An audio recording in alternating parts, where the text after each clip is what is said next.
Just that guy as far as I can throw him.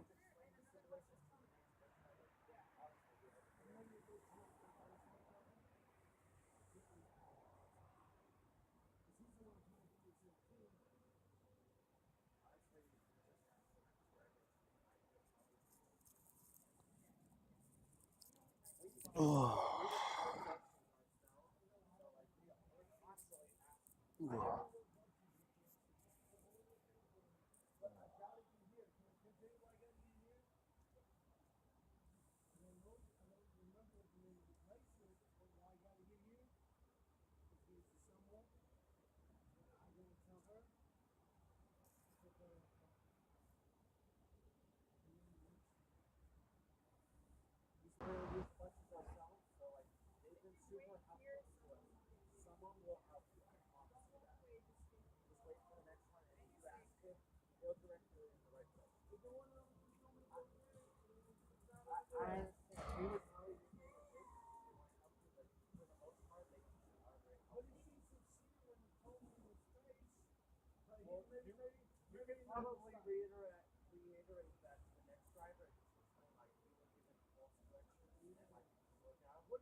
Like I say, they probably got a stable and a warehouse. Stable's packed with the talent, the warehouse packed with the props. Just practice on the people that they've decided don't deserve to be left alone. That's just how it goes. Organized criminal activity like that is part of the reason why this and other places are being accelerated to complete destruction.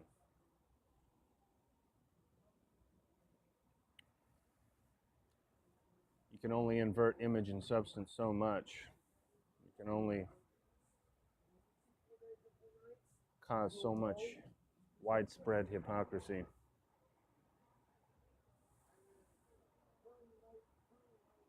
Before it leads to systematic annihilation. That's just metaphysics and logic.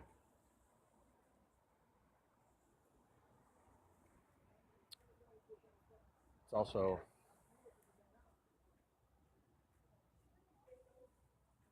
what I can't wait to see happen.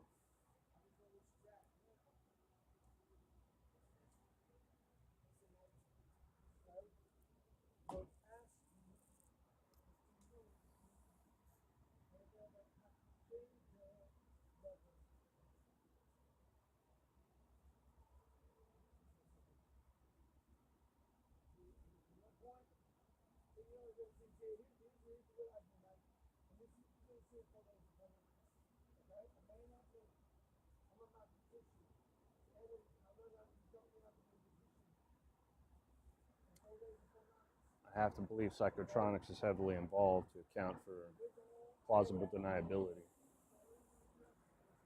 But I'm leaning toward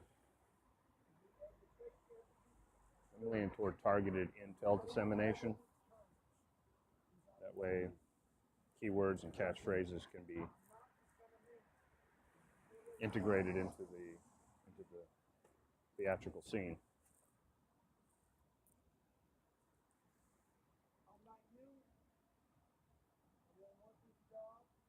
Anyone properly motivated will do just about anything. History, human nature, and even plain physics proves this.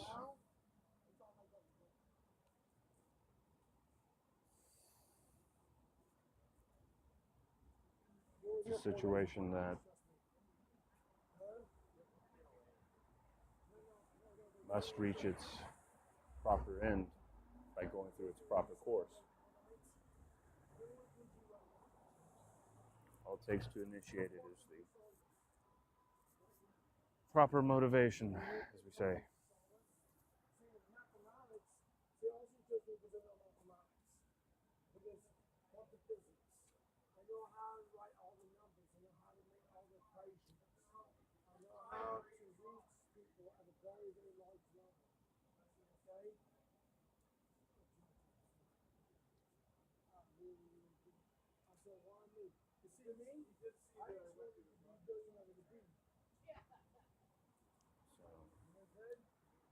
There is always the possibility of nature at large taking its course, but we all know that in the current circumstances, even that has been fully augmented, usurped, and weaponized.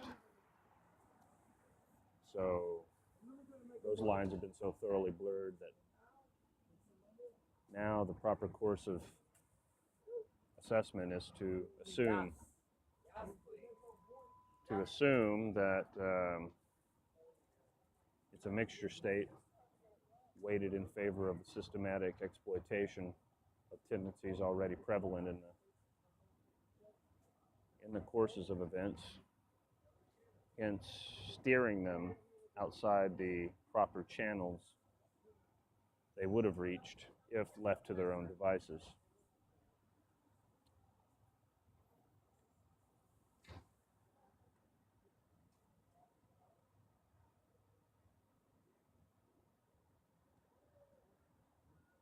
It's a judgment call in each case, but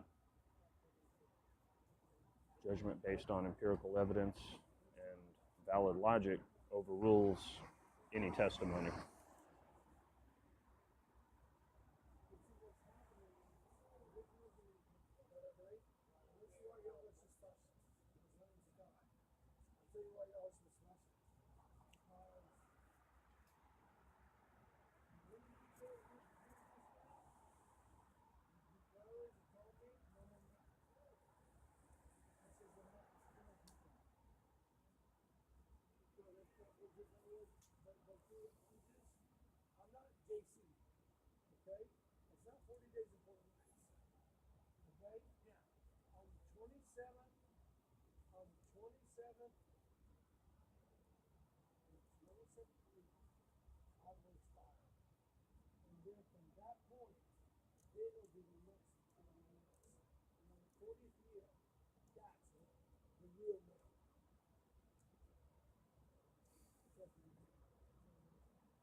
Believe. You'll know when you see it, because you can't fake that.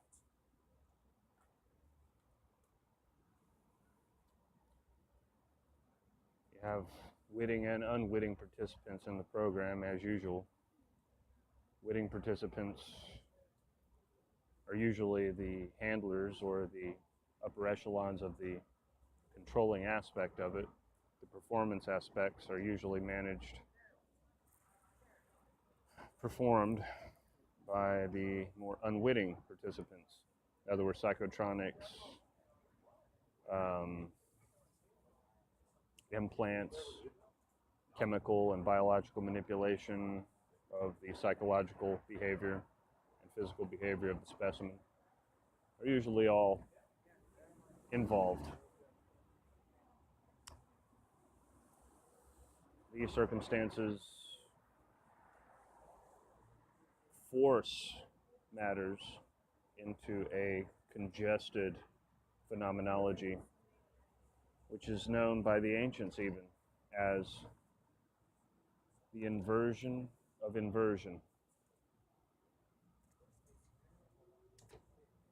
That's where there is a controlled and channeled flow of events, where the image and the substance have inverse properties to one another, but they are contained in a situation in which the context causes those series of events or those circumstances to falsely appear normative. Likewise, the proper inversion of that context causes the absurdity of the events contained in it to manifest quite clearly. What survives that is what is real.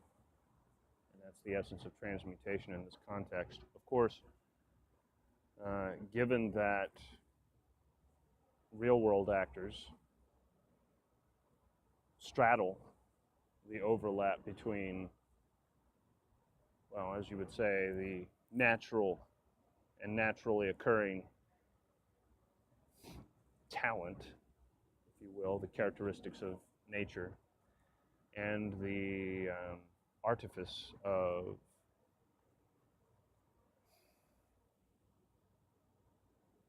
contrivance. There's no telling, in many cases, when an agent is witting or unwitting, and in what ways and to what degree. However, all possibilities have to be included in the analysis in order to remain genuine in the assessment. And that's just how the heuristics have to unfold. It's just like analyzing other phenomena in that case.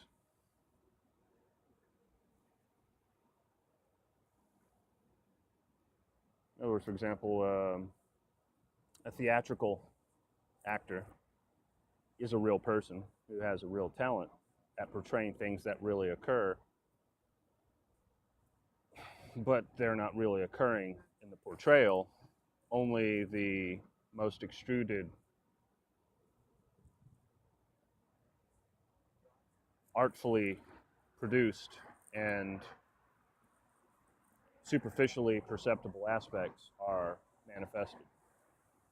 The production, in other words, is contrived. But in the case of real and really occurring events outside of that context, these things may have really happened, as it were, without any contrivance other than those normally found in the state of nature. In other words, skill arising out of talent, arising out of whatever properties, whatever natures give rise to those talents in their cultivation and skill sets, and then the triggers and the environment which lead to their engagement, actualization.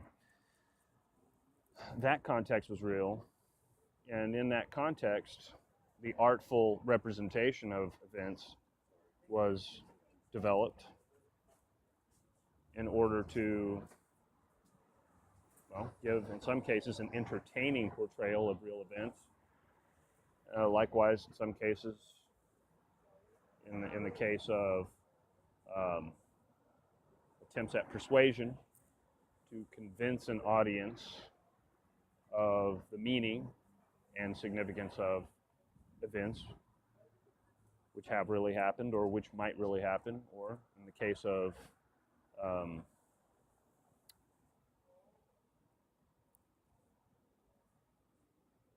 news media, what might be happening in the present moment. Those are all forms of persuasion as to the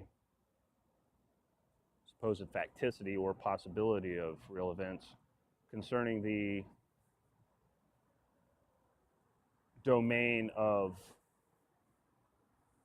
fraudulence, we have the presentation of such things in order to persuade people of something which is simply factually not the case, such as perverting the facts or misrepresenting them or inventing them out of whole cloth. And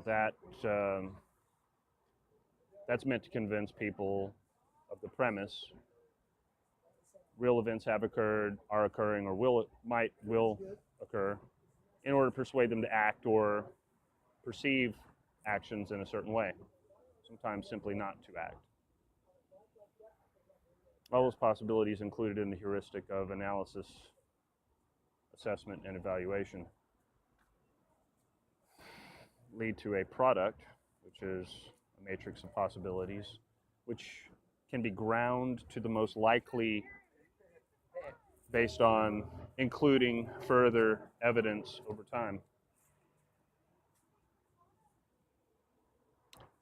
And managing the analysis of that evidence through a valid paradigm of interpretation. Given all that, one would check, for example, to see first of all if the presentation of the phenomena are presentations of the phenomena, presentation of the phenomenon, the presentations of either is consistent with what one would expect of real events. That is tested, various means for that. If that seems in any way suspicious, it could be for only one of two reasons. One, the facts are not true, but are faithfully believed by that which reports them, including the senses. And then you test for, there are mechanical tests for that, fact finding a fact. In another case, if there is the potential for fraud, one checks for motive, method, and opportunity. Those are all known in the case of street theater. They're all known in the case of conventional fraud, which uses theatrical methodology, but they're also known in systematic versions of the same to exist, in fact. And all the projects funded by weaponized counterfeit fiat money through the Pentagon from the Federal Reserve Bank are known to have been engaged in these projects. Those who have allowed themselves to be bribed or intimidated into participation and cooperation with said projects, and in proportion to their wittiness, are of course condemned to a state of character best described as unsold and, if sold, hypocritical. Of course, Dante reminds us of the inevitable fate of those kinds of characters.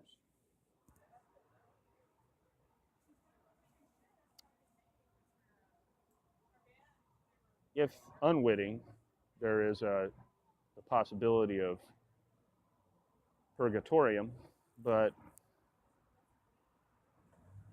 the unwitting participants are unfortunately driven to a state of disrepair over time because they can sense the problem and the problematic nature of being in a circumstance where they're used as, well, cannon fodder in a covert civil warfare operation.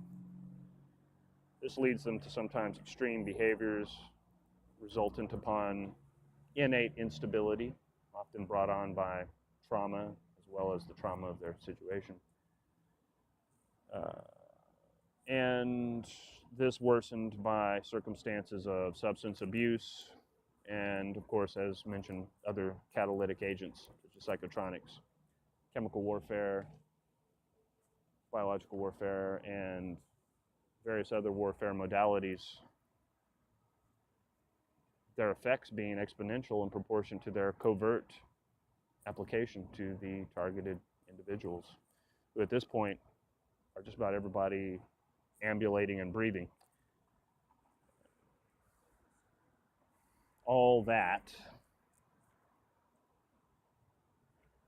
considered together enables one to assess whether or not the phenomena are fraudulent, if not fraudulent, simply deceptive, and if not deceptive, then relevant or not. I mean, sometimes it's just not relevant.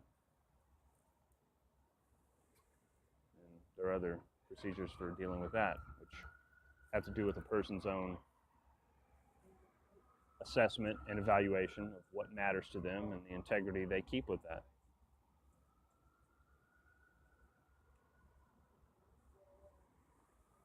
As to the specifics of the methodology I use, I've already given a rough outline. It's actually nothing new. It's reinvented more or less here, but pretexts, the antecedent manifestations of this go back to ancient times, actually.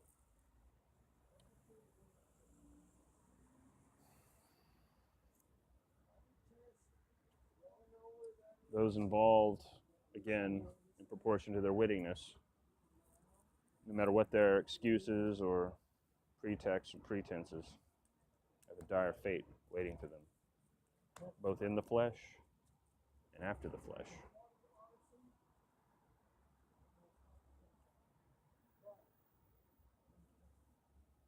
The unwitting, in proportion to their involvement, with or without it being witting, but in proportion to their involvement and the impacts had. As again, Dante reminds us, it's in the context of the plan of God, the divine plan. Whatever thwarts it, defined as evil. Whatever fulfills it, defined as good. And of course, any kind of deceptive, fraudulent activities, witting or unwitting, are well defined as evil. The divine does not use deception for any motive, and deception from any source is evil. It's not part of the divine nature.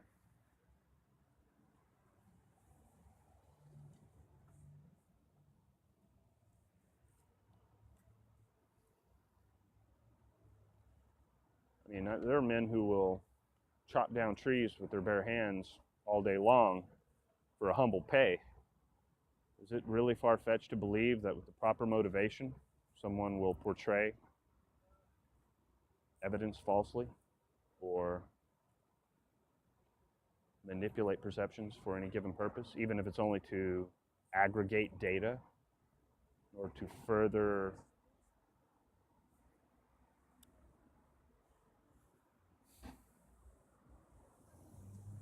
fine-tune a system about which they may have no awareness? People may be told to do certain things and then just engage in it. And then they may ask why, they may be curious, of course they would be. But they'll be told they don't need to know. The truth is, maybe they do need to know. But the proper phrase is, it's not needed by their handlers that they know. And then it comes down to, are you going to do it or not? Is the motivation sufficient or not? Are they willing to add motivation or not? And then they move on to other possible actors in the broad sense of the term, based upon the issues of supply and demand. That is how it works in nature, and no matter how contrived by man's activity, insofar as he does follow one nature or another.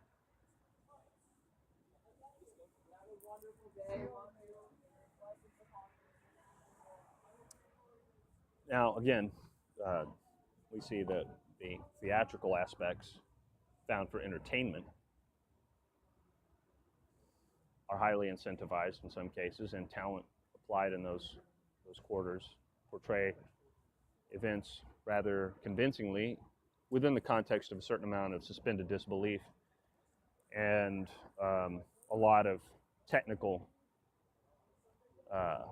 flash and bang. But in normal environments, not nearly as much effort is needed, because there are other forces at play, and some of them are subliminal, and of course, as mentioned already, many of them are covert and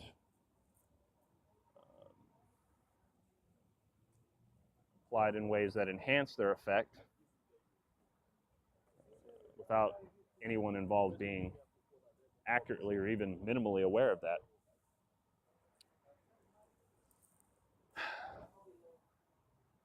And of course, there is a certain amount of reliable, dependable baseline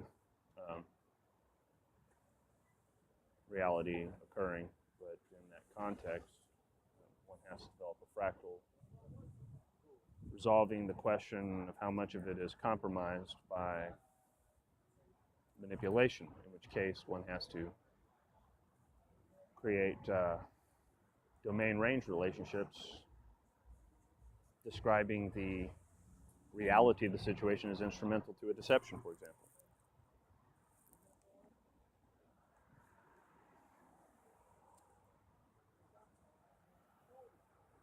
That's a situation that in real time, without a definitive context, verifying it one way or another, is open-ended enough that it's not going to be closed to a deduction as efficiently as, say, the relevance and significance of a movie in a theater. That context is well defined. The context that we're talking about here, even in far less weaponized and less covert circumstances,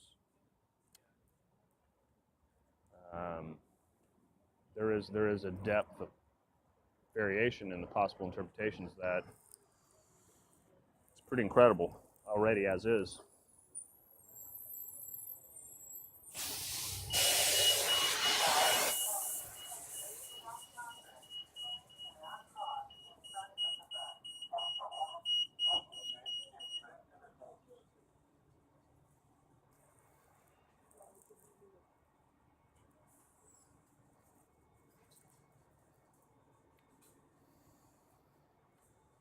Problem is just that partly works like Inferno are not required reading.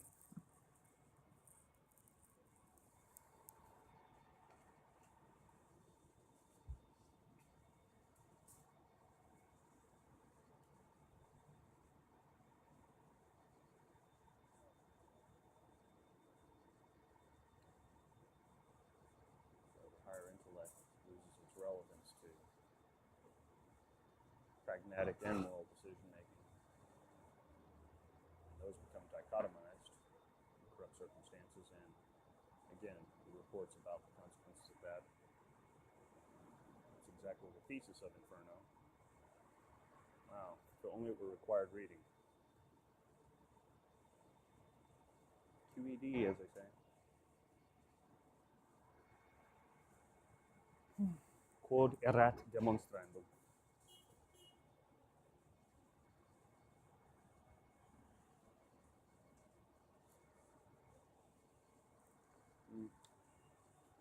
Wisdom before wealth.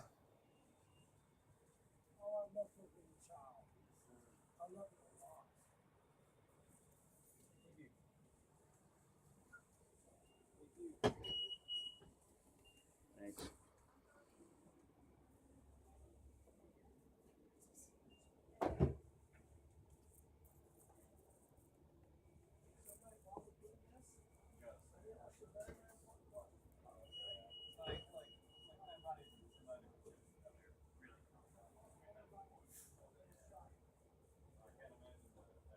Again, persistence of action is always proportional to the force of which motivates it. Every human action is explicable, given sufficient description of its cause.